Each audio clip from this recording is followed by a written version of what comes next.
Darkness, silence, miles beneath the sun. A steel serpent slithers through the earth. This is the escape route, the lifeline, and the legacy of El Chapo. Here, billions flowed, empires were built, and lives were sacrificed. El Chapo was born in 1957 in La Tuna, Mexico. He worked his way up in the Sinaloa cartel to become one of the most powerful drug lords in the world. His crime business spanned countries and brought huge amounts of drugs into the US and Europe illegally. Even though he was arrested several times, El Chapo stayed out of jail through bribes, threats, and making deals with crooked officials. After years on the run, Mexican police finally caught El Chapo in February 2014. He was caught in a house in Mazatlan, Sinaloa, after a long police search that included both Mexican and US officers. People praised his capture as a major win in the fight against drug crime.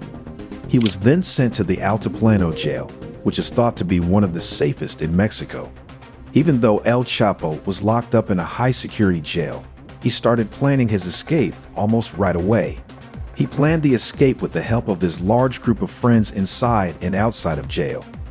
People think that he carefully planned every part of the escape for months, even building the cave that would lead him to freedom. A small house about a mile from the jail was connected to El Chapo's cell by a tunnel that was a work of genius. The tunnel led to the shower area of his cell. The tunnel's building was a complicated process that needed specialized tools and skilled workers. The tube is thought to have taken months and cost millions of dollars to build. There was lighting, airflow, and a modified motorbike on wheels in the tunnel that El Chapo could use to get to the exit. The tube was just big enough for him to crawl through, which shows how carefully it was planned. The tunnel's walls were made stronger with PVC pipes and wood to keep them from falling down. The entry was hidden under a small building on the prison's edge. El Chapo carried out his risky plan to escape on the night of July 11, 2015. He used a complex system of pulleys to get down from the shower area of his cell into the tunnel. To make it look like he was still asleep in bed, he left behind a neatly folded pile of clothes. The moment he got inside the cave, he got on a new motorcycle and started his escape.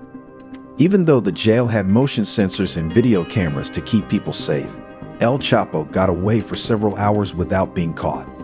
When the jail staff found out he wasn't there, he was already long gone, having gone into one of the many caves that ran through the Mexican countryside. El Chapo's escape shocked people all over the world and showed how badly Mexico's jail system is run and how widespread organized crime is. The Mexican government started a huge search for him and offered a $3.8 million prize for information that led to his capture. At the same time, concerns were raised about the involvement of jail staff and the level of graft in the Mexican government. After a dramatic raid on a safe house in Los Mochis, Sinaloa, Mexican police were able to capture El Chapo once more in January 2016. People thought that catching him was a big win for law enforcement, but it also made people wonder if the security in Mexican jails was good enough. In January 2017, he was sent back to the United States to stand trial for drug dealing, money laundering, and other crimes.